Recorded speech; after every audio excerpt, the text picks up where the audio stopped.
నమస్కారం, నేను మీ జాహ్నవి. ప్రస్తుతం మనమున్నాము కలియుగ నారద మహాముని ప్రవచన వాచస్పతి త్రిభాషా సహస్రావధాని వేద వేదాంగ పారంగతులు అభినవ సుఖ ప్రణవ పీఠాధిపతులు పూజ్య గురువు బ్రహ్మశ్రీ వద్దిపర్తి పద్మాకర్ గురువు గారు. సో ప్రస్తుతం మనం ఉన్నాం ఇక్కడ. మనకున్నటువంటి ప్రతి సందేహాన్ని గురువుగారి మాటల్లో అడిగి తెలుసుకుందాం. నమస్కారం గురువుగారు. గురుగారు, బ్రాహ్మీ ముహూర్తానికి ఎంతో విశిష్టత ఉంది అంటున్నారు. మరి మీ మాటల్లో బ్రాహ్మీ ముహూర్తం యొక్క గొప్పతనం, మరి ఈ రోజుల్లో మనం బ్రాహ్మీ ముహూర్తంలో నిజంగా లేవలేకపోతున్నాం, కానీ ప్రతి ఒక్కళ్ళు లేవడం అవసరం. లేవాలి, ఆ సమయాన్ని ఉపయోగించుకోవాలంటే మేము ఏం చేయాలంటారు? ఓం సర్వచైతన్య రూపాం తాం ఆద్యాం విద్యాంచ ధీమహి బుద్ధిం యా నః ప్రచోదయాత్. నిజంగా కూడా బ్రాహ్మీ ముహూర్తాన్ని సద్వినియోగం చేసుకోవాలి. 3 రకాల మంత్రశాస్త్రాలను బట్టి కొంచెం ఇంచుమించుగా బ్రాహ్మీ ముహూర్తం డిక్లేర్ చేసుకోవద్దాం. తెల్లవారుజామున 4 గంటల దగ్గర నుంచి మొదలుపెట్టి సూర్యోదయం వరకు ఉన్న ముహూర్తం అంతా కూడా బ్రాహ్మీ ముహూర్తంలోకి వస్తుంది. ఆ కాలంలో ఈ చరాచర జగత్తంతా వ్యాపించి ఉన్న దివ్యశక్తి, యోగశక్తి వ్యాపితమై ఉంటుంది. దేవతలంతా ఆ సమయంలో ప్రశాంతంగా ఉంటారు. ప్రకృతి కూడా ఆహ్లాదంగా ఉంటుంది. అందువల్ల అప్పుడు లేచి హాయిగా స్నానం చేసి యథాశక్తి మంత్రానుష్ఠానాలు, అర్చనలు, పారాయణలు, దాంతోపాటు విద్యాభ్యాసం కూడా చేసుకుంటే చాలా మంచిది. బ్రాహ్మీ ముహూర్తంలో ఒక్కసారి మంత్రజపం చేస్తే అది 1000 సార్లు జపం చేయడంతో సమానం. శ్రీమాత్రే నమః అని ఒకసారి అనండి. బ్రాహ్మీ ముహూర్తంలో 1000 సార్లు శ్రీమాత్రే నమః అని జపం చేసిన ఫలితం పొందుతారు. బ్రాహ్మీ ముహూర్తంలో యోగాభ్యాసం చేస్తే శరీరం ఆరోగ్యంగా ఉంటుంది, చురుగ్గా ఉంటుంది, కాళ్ళు చేతులు అన్నీ మనం చెప్పినవి వింటాయి. అందుకని యోగాభ్యాసానికి మరింత మంచిది. పూర్వకాలంలో కూడా పిల్లల్ని తెల్లవారుజాము లేపి చిన్నప్పుడు చదువుకోమనివరే, అన్నీ పోయాయి. ఇప్పుడు చిన్నప్పుడు బ్రాహ్మీ ముహూర్తంలో లేపి చదివించారు కాబట్టి మేమంతా పండితులమయ్యాం.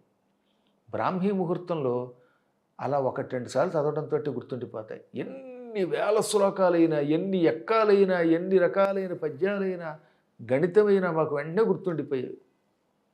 నేను షేక్స్పియర్ డ్రామాస్ మొత్తం కంఠస్థం చేశాను. When shall we 3 meet again in thunder lightning or in rain, when the hurly burly's done, when the battle's lost and won, that will be ere the set of the sun, where the place upon the heath, there to meet with Macbeth. అందులో అక్కడ ఒక poem కూడా ఉంటుంది. Fair is foul and foul is fair, hover through the fog and fill the air. బ్రాకెట్లో ఆ 3 witches vanished ఉంటే ఆ vanished మాయమైపోయారనే దాన్ని కూడా కంఠస్థం చేసేవాడు. అంటే ఇలా ఏదైనా ఆ సమయంలో చదివితే అన్నీ గుర్తుండిపోతాయి. ఇప్పటికి కూడా గుర్తుండిపోయింది, ఎన్నాళ్ళైనా గుర్తుండిపోతుంది. మొత్తం పురాణములు ఇప్పటికి కూడా నేను పుస్తకం అక్కర్లా కూడా అప్పచెప్పగలను. ఊరికి అప్పుడప్పుడు పుస్తకం ఎందుకు చూపిస్తూ ఉంటానంటే, ఒరే ఇదిగో ఈ శ్లోకం ఇక్కడ ఉంది, కావాలంటే వెతుక్కుంటారని చెప్పడానికి తప్ప, మీరు అడిగితే ఏ పురాణంలో ఏ మూల ఏ శ్లోకం ఉందో చెప్పగలను. గద్యాలు పద్యాలు అప్పచెప్పగలను. కొన్ని గద్యాలు ఉంటాయి అసలు ఇవాళ చాలామందికి నోరు తిరగట్లేదు, కానీ నేను చదివిన తర్వాత చాలామంది దాన్ని చదివి కంఠస్థం చేసి అప్పచెప్తున్నారు, చిన్నపిల్లలు కూడా. ఇప్పుడు అలసాని పెద్దన మరు చరిత్ర, అది ఎట్లుండే వినుము గృహస్థరత్నంబ లంబమాన రవిరథ తురంగ శృంగార చారు చామర ఛట ప్రేక్షణ క్షణోద్గ్రీవ చమర సముదయంబుకు ఉదయంబునంగల విశేషంబులు శేషఫణికినైన లెక్కింప శక్యంబే అంధకరిపు కంధర వాస వాసుకి వియోగ భవ దుర్వ్యథ భోగ భోగిని భోగ భాగ పరివేష్టిత పటీర విటపి వాటిక వేల్లదేలా లతా వలయంబుకు మలయంబునంగల చలువుకు విలువ ఇయ్యది అకటకట వికట కోట కోటి విటంక శృంగాట కాఢౌకమాన జరదిందు బింబగళదమృత దుర్దినాద్రీకృత సల్లకి పల్లవ ప్రభంజన పరాంజన హస్తిహస్తంబుగు మణిప్రస్తరంబుల విశ్రాంతి చింతించిన మేనంబుల కలిప్పుడు బొడబెడు స్వస్వ ప్రవర్ధిత వర్ధిష్టు ధరణీరు హసందోహదోహద ప్రధాన సమాన ఖేలదైల విల విలాసిని విలాస వాచాలతుల కోటి కలకలా హూయమాన మానస మదాలస మరాళంబుగు రజత శైలంబు నోలంబులం కాలగడు విహార ప్రదేశంబులం కన్న సంస్కృతి క్లేశంబులు వాయవే సతత మత జలశ్రవణ పరాయణ ఐరావణ విషాణ కోటి సముట్టంకిత కటక పరిస్ఫురత్కురు వింద కందళ వ్రాత జాతాలాత శంకాప సర్పద భ్రము భ్రమీ విభ్రమ ధురంధరంబగు మేరు ధరాధరంబు శిఖరంబుల సోయగంబులు కలయం కనుంగొనుట బహుజన్మ కృత సుకృత పరిపాకంబునంగాక ఎలా చేకూర నేర్చునేరిట్టి మహాద్భుతంబులు ఈశ్వరానుగ్రహంబున అల్పకాలంబున కనుంగొంటి ననుటయు ఈషదంకురిత హసనగ్రసిష్ణు గండ యొగళుండగుచు ప్రవరుండతనికి ఇట్లనియే. ఒక పేజీ గద్యం ఇది. ఇటువంటివన్నీ ఈ రోజుల్లో సాధ్యమా?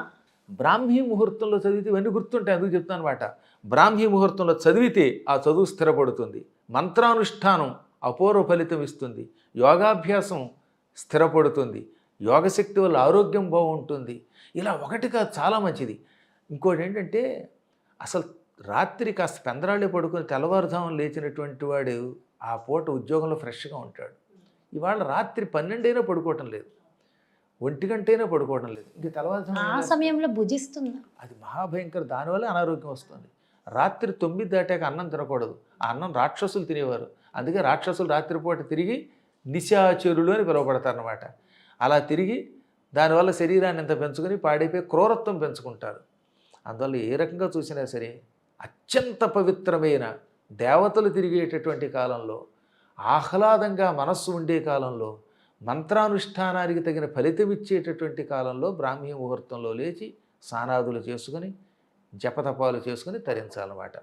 బ్రాహ్మీ ముహూర్తం ప్రశాంత కాలం. చెప్పాను ఇంకా ఆ సమయంలో అంతా ఎంత కాదు, ప్రకృతి కూడా బాగుంటుంది, ఈ వాతావరణ కాలుష్యం కూడా తొలగిపోతుంది, ఆక్సిజన్ బాగా ఉంటుంది ఆ కాలంలో. ఈ బ్రాహ్మీ ముహూర్త సమయాన్ని ఒక్కొక్కళ్ళు ఒక్కొక్కలా చెప్తున్నారు. అసలు మీరే నిజానికి అగస్త్యుడు చెప్పింది మనకి ప్రమాణం అమ్మ. ఇప్పుడు ఈ కలియుగంలో అగస్త్య సంహిత చాలా అవసరం, పరాశర సంహిత కూడాను. వారిద్దరూ ఏం చెప్పారంటే ఇప్పుడున్న కాలం ప్రకారం తెల్లవారుజామున సరిగ్గా 4 దగ్గర నుంచి సూర్యోదయం వరకు, సూర్యోదయం అలా అవుతూ ఉన్నంత వరకు బ్రాహ్మీ ముహూర్తమే. సూర్యుడు ఉదయించాక ఎర్రకిరణాలు దాటిపోతే ఇంక అక్కడి నుంచి బ్రాహ్మీ ముహూర్తం కాదు. అంటే 3:45 అంటున్నారు కొందరు, 4:15. 4 లెక్కేసుకోండి, ఇవన్నీ వద్దు, పెర్మనెంట్గా. అది ఎక్కడున్నా ఏ ప్రదేశంలో ఉన్నా 4 అంటారా? అది మరి ఎక్కడైనా అంతే కదా, సూర్యోదయానికి ముందు అనమాట. ఇంకా శీతకాలంలో సూర్యోదయానికి ముందు కొంచెం జాగ్రత్తగా చూసుకోవాలి. అప్పుడు మాత్రం 4:30 దాటాక. ఒక్క చలికాలంలో అంటే మార్గశిరము పుష్యమాసంలో తప్ప మిగతా కాలంలో ఎప్పుడైనా సరే 4 గంటల నుంచి మీరు బ్రాహ్మీ ముహూర్తం కింద లెక్కెట్టుకోండి. ఓ 10 నిమిషాలు అటు ఇటు ఉన్నా లెక్కేయకండి, అవన్నీ పట్టించుకోకండి, 4 గంటలకు ఫిక్స్ చేసుకోండి. దానికి బ్రాహ్మీ ముహూర్తం గొప్పతనాన్ని ఎంతో చక్కగా వివరించారు గురువుగారు. అండ్ అసలు అంటే అంతలాగా అలాంటి శ్లోకాలు అసలు ఇప్పట్లో చెప్పడం సాధ్యమే కాదు.